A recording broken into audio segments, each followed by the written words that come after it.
Morning student, welcome back to our physics class. Today we started the chapter 3. What is that chapter? Physical quantities and measurement. Already we started this chapter. Today what we learn, we'll check our progress. Up to where we learn, what we learn, we check that things. With your study material, I sent the fill in the blanks, answer, question answer, everything. Now we discuss in the video class. In same way we discuss it in your live class also. So let me start. Fill in the blanks. Length and mass are example of dash physical quantities. Fundamental physical quantities. Length and mass are example of fundamental physical quantities. The measurement of physical quantity consists of two parts, magnitude and dash, that is unit.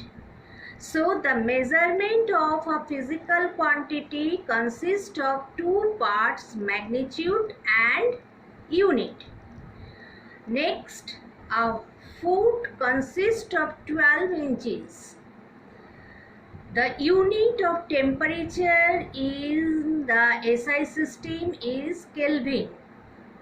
The unit of temperature in the SI system is Kelvin. Now, true or false? Correct the right statement. Don't need to correct it. Only you write true or false. In ancient times, a cubit was used to measure the mass of an object. False. Length of an object. We measure the length of the object by cubit in ancient times. So it is false. There are 7 fundamental physical quantities. True. Second is the unit of time in both CGS and MKS system. It is also true. The symbol used for a unit is always written in capital letter. The symbol used for a unit is always written in capital letter. False. It is not always written in capital letter. Only when it is derived from the name of a scientist, we write it in capital letter. Otherwise, always we write it in small letter. Okay? Next, number C, answer the following. We have to write the answer. Answer the question, what do you understand by the term measurement? Measurement, determining the exact value of an unknown quantity. We need to comparing it with a known fixed quantity of the same kind is known as measurement. So what is measurement? Determining the exact value of an unknown quantity. We need to compare it with a known fixed quantity of the same kind is known as measurement. What are derived physical quantities? Physical quantities that are derived from one or more fundamental physical quantities are called derived physical quantities. Give any 2 examples of derived physical quantities. Any 2 we can give. The examples are area, volume. They are the derived physical quantities. What is the advantage of the metric system over traditional units? Traditional units were not uniform, so these units could not be used for scientific measurement, where accuracy was a prime concern, whereas metric system is accurate and accepted universally. Understood? Again I am reading. Traditional units were not uniform, so these units could not be used for scientific measurement, where accuracy was a prime concern, whereas metric system is accurate and accepted universally. What are the units of length, mass and time in the SI system? The unit of length is meter, mass kilogram, time second. So we are checked our progress. These are our page number 21's question answer. We completed. Now we'll start again the chapter. We'll start little bit. Okay. Today what we read, measurement of length.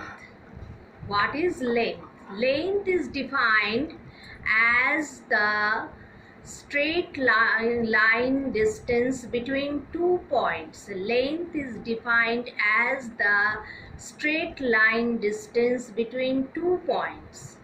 Terms such as length, breadth, width, depth and height are actually different ways of expressing distance.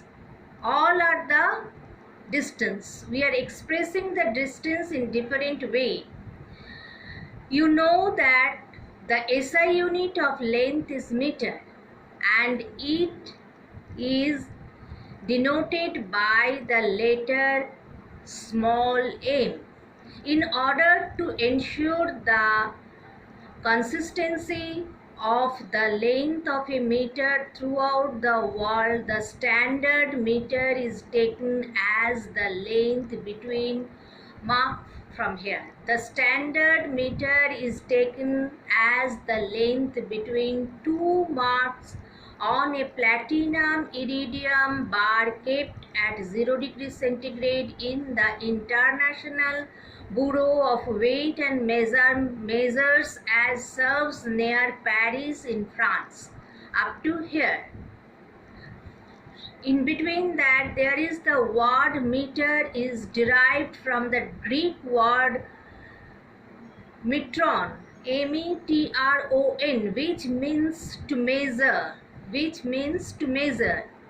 So what is the standard definition of standard meter? The standard meter is taken as the length between 2 marks on a platinum iridium bar kept at 0 degrees centigrade at the International Bureau of Weights and Measures at serves near Paris in France. A copy of the original meter is kept by all countries to check the accuracy of meter rules used by them.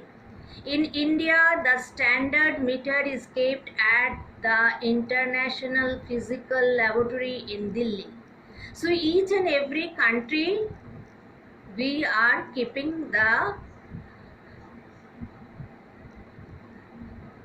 original meter, each and every country, and from there we are getting the device, meter scale. Common devices used to measure length. What are the common devices? Devices commonly used to measure length are a ruler, a meter rod or a measuring tape. A ruler is the most commonly used device to measure small lengths. These are generally available in 15 centimeter with marking 6 inches in the other sides and 30 centimeter 12 inches lengths. Each centimeter is further divided into 10 millimeters. A meter rod has a fixed length of 1 meter. The length of the meter rod is divided into 100 divisions of 1 centimeter each. Each centimeter is further divided into 10 millimeters. It is generally used by cloth merchants to measure cloth. That is meter rod. Meter rod is used by cloth merchant to measure cloth. Measuring tapes may be 1 or several meters long. They are generally used to measure long lengths such as the length of a field. Measuring tapes are flexible and so we can use to measure curved objects such as the circumference of a tree trunk or the size of a person's chest. That is the measuring tapes. Tapes are flexible, so we can measure the round surface also by this measuring tape. How to use a ruler correctly? In order to take accurate readings with a ruler, you have to carefully keep the following excepts in mind. We have to keep these ones. Avoid using the ends of a ruler. Regular use or improper handling leaves or rulers with chipped or broken edges. To avoid this, the left edge of the object to be measured should not be placed at the zero mark of the ruler. Place the ruler correctly. We have to place the ruler correctly. Always place the ruler parallel to the length you need to measure. Also place the ruler as near as possible to the object. Correct positioning of the eye. While looking at the ruler placed horizontally, your eyes should be vertically above. We have to look vertically. Your eyes should be in the line with the mark you are reading. The error can be arised due to the wrong position of the eye is called parallax error. So what is the parallax error? Mark it. The error that can arise due to the wrong position of the eye is called parallax error. In your higher class, when you will do the practical work, then for the precautions you have to write what is the parallax error. And to avoid the parallax error, we should keep our eyes always vertically. Indirect measurement of the length by using a ruler. How can we indirectly measure the length by using a ruler? You have learned how a ruler can be directly used to measure the length of the objects that have straight edges. Let us perform a few activities to see how a ruler can be used indirectly to measure the length of objects having curved surface or very small length. To measure the length of the curved line, we want to measure the length of a curved line. Then what to do? A sheet of paper, a marker, a piece of thread and a ruler we required. Procedure: using the marker, we draw the curved line on the paper. Mark two ends of the line P and Q. Take the piece of the thread and make a point near one of its ends to act as a zero of the thread. Begin by keeping the zero of the thread on the starting point of P of the curved line. Move the thread closely overlapping the curved line till its end point Q. Put another mark on the thread where it touches point Q. Stretch out the thread and with the help of a ruler, measure the length between the two marks put on it. Observation and conclusion: the length of the curved line can be found indirectly by using a ruler. Same way we can measure the diameter of a sphere. You see that one small ball we kept in between two matchsticks box, and on the matchsticks box we keep one ruler, or at the down we keep the ruler, and we see that one how much length is between the two matchsticks box. That is the diameter of the sphere. In this way we can measure the diameter of the sphere. Okay. Next is small thing like 5 rupees coin. We take 10 5 rupees coin one upon another and place one ruler, and we measure how much length of the is there, and we divide it by 10. We get one 5 rupees coins thickness. Next, measuring the diameter of a wire. How can we measure the diameter of a wire? We take a pencil and round it on the